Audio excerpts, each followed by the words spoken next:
stand up and feel the presence of the Lord. Kindly lead us a prayer, Miss Anna. Let's pray. Okay, before you take your seats, kindly pick some paper under your chair and please rearrange your chair properly. You may now sit. Thank you, sir. Okay. Before anything else, I want you to know about our classroom rules. Please read. Be respectful. Raise hand. Actively listen. Value diversity. Engage. Did you understand, class, our classroom rules? Yes, sir. Now, before anything else, let's have a recall or let's have a quick review about our topic yesterday. Okay, what is our topic yesterday? Anyone? Yes, Miss Cheryl. Sir, our topic yesterday is all about the usage of tenses. Very good. How about the importance of tenses, Mr. Barolo?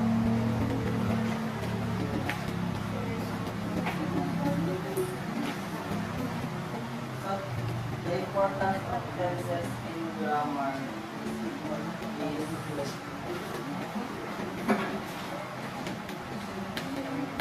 nice.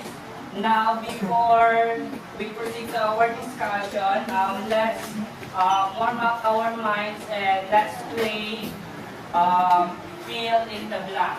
Now, please read the instruction.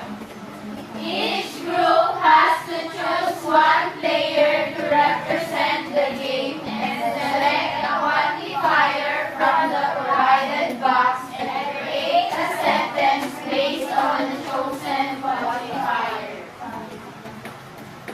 You can brainstorm with your group, and once you're done, you must act out your group team.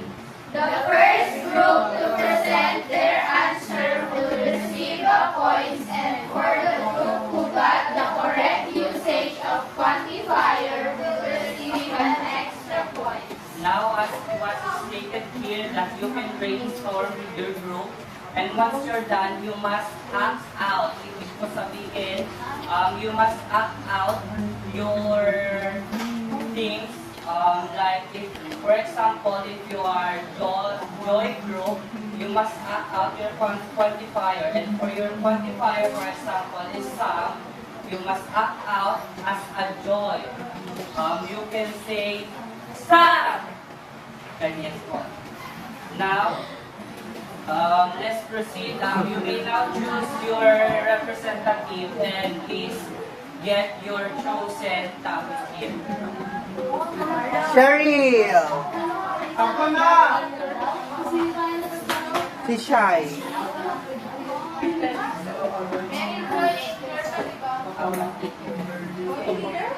Sadness. Where's my sadness?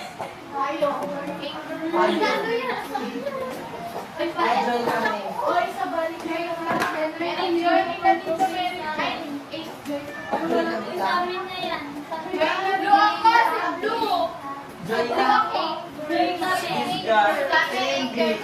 Sino si Blue?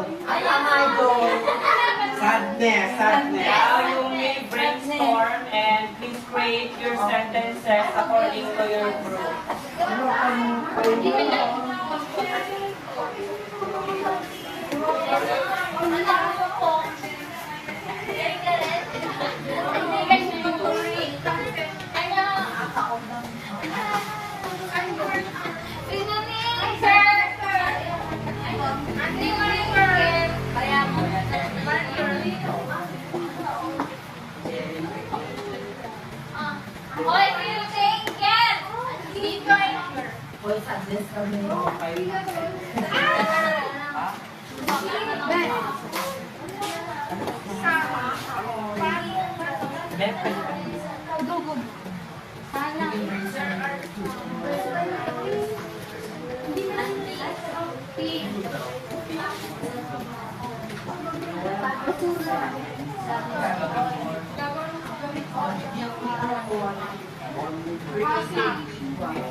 Pagputot.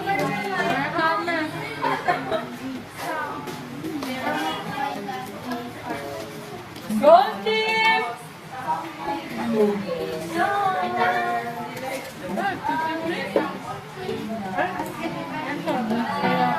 May lag dito.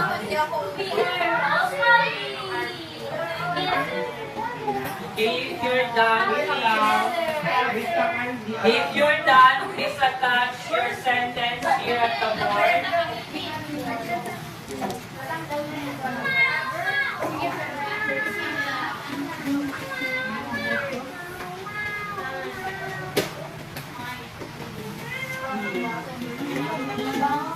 Okay, I will give an extra points for the joy group. Okay. Sir, we're done. And for the latecomer, I will give you only 1 point.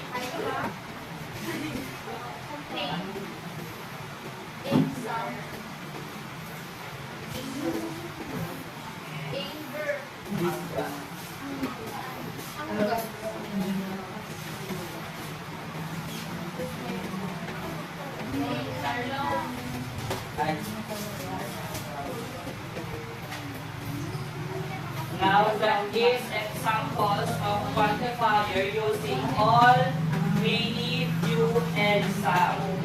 Now, for the winner, let's stand up and let's do the ang galing clap. Okay, repeat after me. 1, 2, ang galing. 1, 2, ang galing. 1, 2, ang galing, galing. Let's do it together. 1, 2, ang galing. 1, 2, ang galing. 1, 2, ang galing, galing. Okay, that's good. Okay, let's be seated. Now that you have known about the quantifier, who can share your idea about the quantifier? Okay, Karen.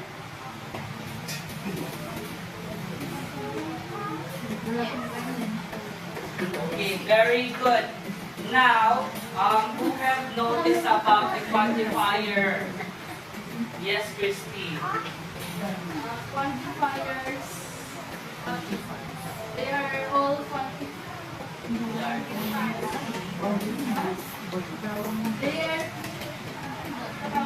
Okay, very good. Now, who can give me at least 3 examples of quantifiers? Yes, Jenard? 3 examples of quantifier. All, many, few, some. Use it in a sentence. We are all happy together. There are many dogs in the yard. Only the few people will understand.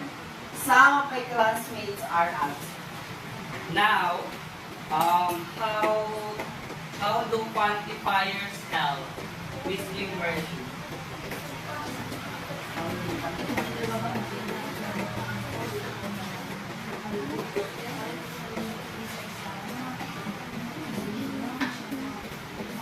the purpose of quantifier is to not mention all the repeated Nice. Okay. Now that you have the knowledge of quantifiers, let's discuss about the 2 types of quantifiers, which is the countable nouns and uncountable nouns. Who can define countable nouns? Okay. Countable nouns are the nouns that are being counted, Yes. while the uncountable nouns are the nouns that cannot be counted. Yes. Let's read here for the countable nouns. The selection of the appropriate quantifiers depends on the specific quantity or number one intended to express. It is crucial to consider the context and the intended meaning when choosing the suitable quantifier for countable nouns. By doing so, one can effectively communicate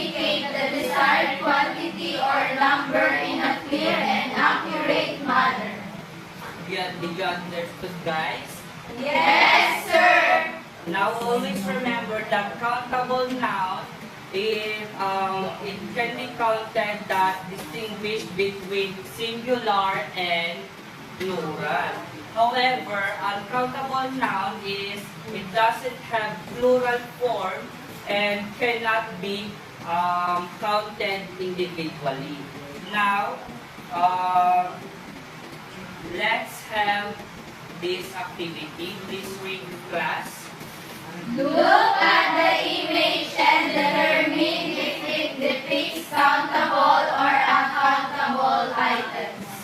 Once you have identified if the image shows countable or uncountable items, write a grammatically correct sentence about the image using an appropriate quantifier. Okay. Let's say, for example, here in identification, apple can be defined as a countable noun. Now, use the countable noun in a sentence. And let's start. Are you done, guys? Yes, sir. Now, let's have another activity. Let's do the correct me if I'm wrong, okay? Okay. Please read the instruction. The students will be divided into 4 groups. Using the quantifiers discussed, identify any incorrect usage of quantifiers and make the necessary changes to create grammatically correct sentences. Okay, you may now start. Okay. Now, in this discussion, what have you learned about quantifiers? Yes, Micah? I have learned that quantifiers is important for us to identify, to use in a sentence because it helps us to know if a noun is countable or uncountable. Very good, Micah. Thank you. Let's proceed to our assignment. Now, this is your assignment. Kindly get a 1/4 sheet of paper. This is a take-home activity. And this is for today, guys. See you in next meeting. Goodbye. Goodbye.